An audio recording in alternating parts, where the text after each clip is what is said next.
we are going to move into the NFL right now as my guy, Jared Goff, okay, Jared Bands, I'm going to call him. Okay, let me hold $1, please.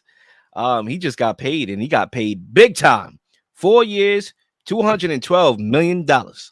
Okay, how will Jared Goff's contract affect the quarterback market? And Zach, I'm going to leave this up to you first because I do have some thoughts, but I'm pretty sure that you're going to open up Pandora's box here and give me some more ideas that I could just kind of offer. So the mic is yours. Yeah, well, so I'll just start off by answering the question, which my answer is pretty short. And then you're right. I do have another point I wanted to dive into about this Lions team. So right now, after this contract, Jared Goff is making $53 million per year. That, for some context, that is the second most money per year any quarterback in the league will be making, not named Joe Burrow. So Jared Goff right now is the second highest paid quarterback in the entire league. This upped Justin Herbert's deal, which was $52 million per year. And I think it's going to be, if some people are freaked out by that, asking themselves like, man, Jared Goff, he's a good player, but does he really deserve to be the second best quarterback in the league? It's just gotten to a point in the NFL where if you're just anywhere near a top 10, top 12, just a franchise quarterback and your payday is coming, you're due for one, then you're going to be right near the top of that list. And looking at this graphic right now, there are a couple guys that are going to be due for a payday coming up soon, and guys that I think ultimately are going to leap Jared Goff. You have Trevor Lawrence there, you have Tua there, you have Jordan Love there, and you have Dak Prescott there. I think all those guys are going to be in for a pretty big payday. And this really hit me after Kyler Murray got paid a couple years back when I thought he had no business getting that contract, but Arizona believed in him. They thought he was their franchise guy. And all of a sudden, he's one of the highest paid quarterbacks in the league. And we know how valuable that position is. Kirk Cousins is another guy that comes to mind for me. So even when you're not the best quarterback in the league, or even when you're not a top tier quarterback in the NFL, your payday is going to come when you're due for one. And Will, before I pass the mic, I'll say this, like, I have another point on the Lions just as a team after this deal and some thoughts for them for the upcoming season. I don't know if you want me to get into that right now or if you had any more specific thoughts about the question and the topic of the other quarterbacks around the league. I'm down for whatever if you want to take the mic, or I'll continue. I guess I'll take the mic since you're throwing the pass. You're not going to get the contract like Jared Goff, but that was a good pass right there. We could come back to the Lions in a second because I do think when you start off looking at the contract, a lot of people is going to look at the numbers and be like, oh my God, are we kidding me? Like, Jared Goff, is he worth that much money? But the way how the quarterback market works, if you've been following football, is not only about what you're worth, it's about how the quarterback market goes up and when it's your time. Okay, so it's all about timing here. Like if Tom Brady was still playing football in the prime of his career, that is, he will be the highest paid quarterback in the world. Patrick Mahomes, who most people think is the best quarterback in the league, I can concur because he definitely won the last chip. I got to give it to the man.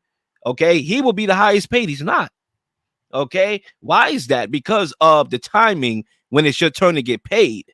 And that's how the quarterback market works. So it's not a matter of, is he worth it? Is he the main reason for the team's success? That's not how you measure the quarterback market and how it operates. If you're trying to measure it that way, you are going to look at every contract that comes out next after this contract and be like, oh my God, Tua was worth that? No. Dak was worth that? No. Jordan Love was worth that? Maybe. Like, you're going to be looking at every move after this, like scratching your head. Brock Purdy, oh my God, since when is he worth $200+ million? So don't look at it that way. Otherwise, you're just going to confuse yourself and ask so many questions that really can't be answered unless you know how the quarterback market works. And I think when you talk about Jared Goff, the last couple years, the last 2 seasons to be exact, he threw for 9,000 yards and 59 touchdowns. Now, when you compare Jared Goff to Lamar and Joe Burrow, right? Obviously, a lot of people believe that Joe Burrow and Lamar is a better quarterback than Jared Goff, obviously, right? But I think when you look at it from this perspective, the only concern, because I do think it's a deal they had to make in some ways. Like I'm not against this deal, just looking at it from the value perspective. But when you look at it from, okay, what if you have to subtract from the team? When the contract kicks in, do we believe that Jared Goff can elevate the guys on our roster? And I think when you look at Burrow and Lamar, who's obviously injury prone, we could take that in consideration. But we do believe that they are not, bus drivers. They actually drive the bus. That's a different conversation because Lamar, he never played with a number one wide receiver to this day. I like Zay Flowers, but I don't think Zay Flowers is a number one option. Odell was paid to be a number one option. He's not a number one option, not even a second option. So Lamar Jackson has shown that he can play and elevate the guys around him. Joe Burrow, obviously, he hasn't had to do that yet, but we assume based on his skill set, the championship window is always going to be open when he's on your team. Now, when you get to Jared Goff and the contract kicks in, how is that going to look if you lose Ben Johnson, the coordinator that resurrected his career, if you lose certain guys? But you can counter that and say, well, they got their core intact for the next couple of years.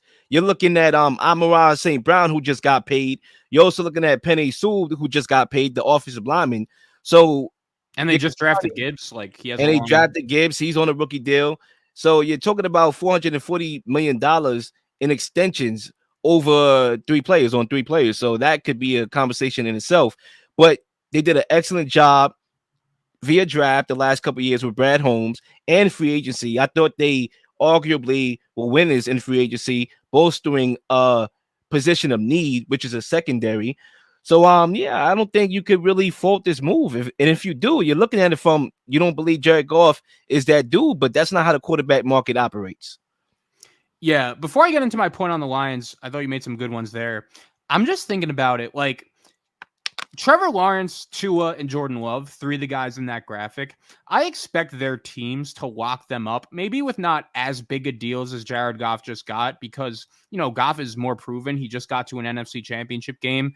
He's had a great run in Detroit. Like, I think those guys are going to get taken care of by their teams, but maybe not for deals as big. But the thing that's so fascinating to me about Dak Prescott, Will, is I think there's a chance, like, he's going to hit free agency. And you rarely see that with the quarterback of his caliber, like a guy that just finished top 5 in the MVP voting, a guy that's considered consensus around the league to be a franchise quarterback. Usually these teams take care of the guys before they hit free agency, but it doesn't seem like Dallas is doing that. It seems like they're going to let Dak hit the open market, which we haven't really seen before. So I think that Dak Prescott, because of that, the fact that teams are just going to be bidding for his services, I think there's a good chance that he becomes the highest paid player in the NFL and leaps Goff and Joe Burrow or whoever gets paid leading in, because teams are just going to be bidding on his services because there's never been a player of his caliber just out there in the wilderness of free agency available for anyone to sign. I mean, when you look at Dak Prescott, and I do got a question, and at the end we could circle back to the Lions because I know you got some thoughts over there with the team in particular. But when you look at Dak Prescott and his situation, it's like another round of Jerry Jones versus Dak Prescott and his agent. And I think when you look at the team and what they're trying to do, they got other guys that got like situations with their contracts. I mean, CeeDee Lamb wants to get paid. Micah Parsons eventually is going to want to get paid. So Jerry Jones has to really dish out the checkbook, which I think eventually he will, which is part of the reasons why he was so non-aggressive during free agency this offseason to really bolster the roster. I mean, the biggest move they made was literally re-signing Ezekiel Elliott back to the team, even though he left the team last year to go to New England. And that's not a guy that you want as an every down back anymore in these days. Like, he's really a change of pace back, a grinder, a guy that you want in the short yardage situation, a guy that you want in the goal line situation. That's not an every down back, but that's what happens when you're dishing out money. You can't keep everybody around. So although Dak has had a successful career by many measures, not in the playoffs, that is, can he elevate those guys around him? Can he be a MVP caliber player like he was last year without a running game? Because clearly they didn't really have much of a running game last year anyway, because the dude that's now on the Titans, Tony Pollard, didn't really have the best year. He still was a threat and is still better than what Zeke will give you. So can Dak continue to put and string together another MVP caliber year, which will make that extension, I would assume, easier to negotiate because now you got to give it to him? Those are questions that Jerry Jones has to ask himself, because when you look at Buffalo, and back to my original point, The Bills paid Josh Allen with the belief that he could elevate the guys around him where they could lose a Stephon Diggs and draft a wide receiver in Keenan Coleman and add different parts at wide receiver to just mix and match, like Claypool and Curtis Samuel and Mac Hollins and the dude from Kansas City, MVS, right? We can mix and match around our guy because we have a guy. Is Jared Goff that guy? Is Dak Prescott that guy? Is Tua going to be that guy? I think the most polarizing situation is Tua's because they already got money invested in Tyreek Hill. I don't believe Jalen Waddle got paid yet, right? That's going to be coming up as well. So you really got to look at their situation as well. I think they're the most crazy situation. But Zach, I do got a question for you. Out of all these guys that's in this graphic here, Jordan Love, Tua, Trevor Lawrence, Dak Prescott, who do you think has the strongest case that you can make for them to be paid higher than Jared Goff, and why? So it's interesting. Like, I just think it's probably Dak based on his scenario. Like you said, you think Jerry's going to pay him again? I don't. Like, I think this is going to be Dak's last year in Dallas, and another team is going to be the one that ultimately ends up paying him and committing to him for the long term. Because again, like, it's just very rare that we see these quarterbacks get to true free agency when they're about to get paid. I think Dallas is going to move on. I think that this offseason has just been so chaotic. The way last season ended, I think they're saving up that money to lock up CeeDee Lamb, to lock up Micah Parsons, and they're going to maybe draft another quarterback. I think Lawrence, I'm expecting a bounce back season from him, and I think he will be a nice candidate. And I think Jordan Love is interesting too, because as well as he played last year, it was only like 7 games. It was only the second half of the season, and he's technically not a rookie. Like, this technically wasn't his rookie year. Like, he sat his first couple of years, but this is only going to be his second year starting. So Green Bay has to ask themselves, like, do we even have enough evidence on this guy to end up giving him that big of a contract? And I think the quarterback position as a whole is just in such an interesting spot because the position is so important to your team. Like, we know that without quality quarterback play, you're not winning anything, that these guys are just so valuable. And guys like Jared Goff and Kirk Cousins and Kyler Murray that you wouldn't necessarily expect to be some of the highest paid players in the league, they're becoming that because the position is just so valuable. Yeah, I think to answer my own question, like, in a weird way, and this question is very hard because you laid out the framework of when you go to each guy individually, the case you can make for it and against it. And I think when you look at Tua in his situation, and why I want to circle back over there, because I just briefly touched on it, is you have so much money invested in the guys around Tua that you almost have to pay him because you have to really go all in. Like, those guys need a quarterback. You paid Tyreek Hill money. You're going to eventually, I assume, pay Jalen Waddle. They're going to need a quarterback, right? And they probably one point I'll add to that. Mike McDaniel, I don't know if you feel the same way or have noticed this, but I think the Brian Flores situation with Tua was so bad for him and so mentally damaging. Like, Brian Flores just had no confidence in him, that I think McDaniel has really made it an emphasis since he got to Miami to really prove to Tua, like, okay, I'm confident in you and you're my guy going forward. And I think McDaniel's in an interesting spot because since he got to Miami, all he's done is praise Tua and really given him confidence. And Tua has grown as a player. There's no doubt that he's gotten much better now compared to when McDaniel first got there. McDaniel has just been ultra confident in the guy.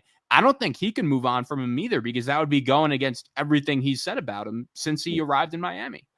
And I think what those guys have in common, and I'm about to turn it up here because I'm about to get into real Lil mode because I'm feeling it right now. Something just came over me. I don't know what it is. It's an out of body experience right now. But I think for me, okay, when you talk about Tua and you talk about Jordan Love, their situations are similar. Jared Goff as well. And I'm going to explain how all that connects, because with Tua, you had a situation where when Brian Flores took over the job, he did not believe in Tua. You just talked about it. And it kind of like really tampered with his confidence until McDaniel came and saved the day and resurrected his career. Same thing with Jordan Love. He didn't dress his rookie year. He was on the bench. They literally gave Aaron Rodgers another contract extension saying, oh, we made a mistake with Jordan Love. Okay. And then Aaron Rodgers wanted out, and then they gave the keys to Jordan Love and gradually allowed him to really kind of develop into however we look at it, which we'll talk about at some point. I think a pretty good quarterback. That's how I look at him. So you have Jared Goff, the same thing. His career was left for dead. He was supposed to be a stopping gap quarterback in Detroit that was supposed to be a placeholder until they got their guy. He was supposed to be essentially the guinea pig of them building the roster. They drafted Hooker, right? They drafted Hooker. Yeah, and throwing him in. I'm definitely going to talk about Hendon Hooker and some of those things that I really, really want to go off about in the second lap, even though it's the second lap, the third lap, whatever, fourth lap, whatever. But my point being is that what this is showing y'all and showing the quarterbacks is that there's still a career, bro. You still got a long career in the NFL that's going to take maybe a short career, but you still have the two different careers in the NFL you could have in a short career or long career, depending on how you make it.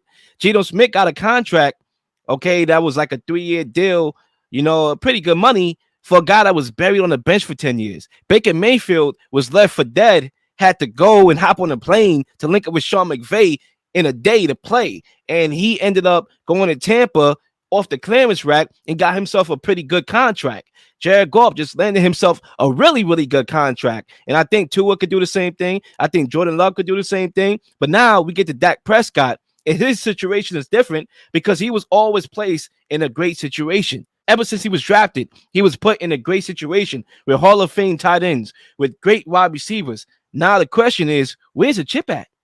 Where's the championship at? And I don't fault Jerry Jones for being indecisive in a sense, because I do think you do have to make a decision. But if Dak Prescott has shown you that he can't lead you to a Super Bowl, and you're convinced of that, and you got other financial moves that you have to make, then that's where I think his situation is the hardest. So you can look at this from a lot of different ways, and I'll leave it up to you to, go ahead. Yeah, no, I think you brought up some good points there. Dak's situation is way different than Love, Tua, Goff, and I like the way you intertwine those three guys, because you're right. I do think all three of their situations are pretty similar. But Lil, before we move on, I don't know if you had any last thoughts on the market, but I have some thoughts on Goff's deal and the impact it has on the Lions. I don't know if you had anything else, but no, you go right ahead. All right, cool.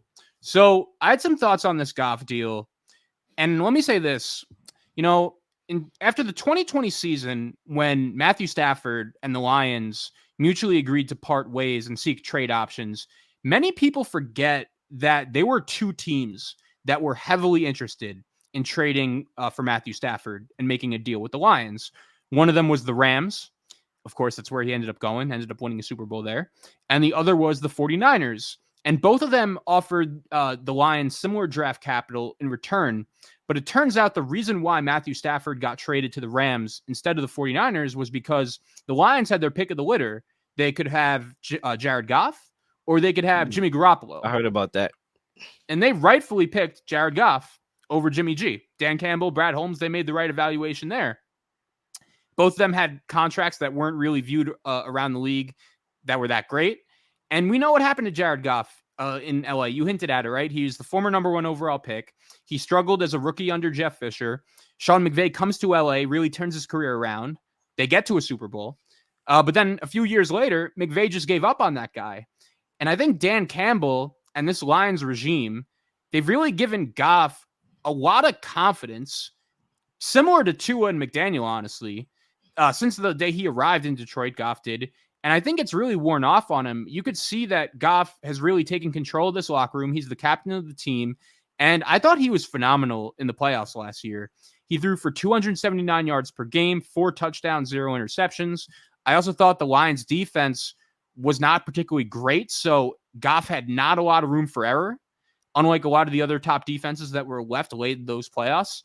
And I like this move by Detroit because their Super Bowl window is right now. Like, they're ready to win in the next 2 or 3 years. And it's apparent that they need Jared Goff if they want to do that and get over that hump. And there are very few cores, like group of players, that I'd rather have in the NFL right now more than the Lions. Like that top group of Goff, Gibbs, St. Brown, Sewell, Hutchinson, Brian Branch in the secondary. Like, this team is absolutely loaded. And I know that they didn't make the Super Bowl last year. I know they were a game away from getting there, and they had that huge He, lead on the 49ers, and they he choked it choked. away. Yep. But I'm saying it right now. I think the Detroit Lions are the team to beat in the NFC going into next season.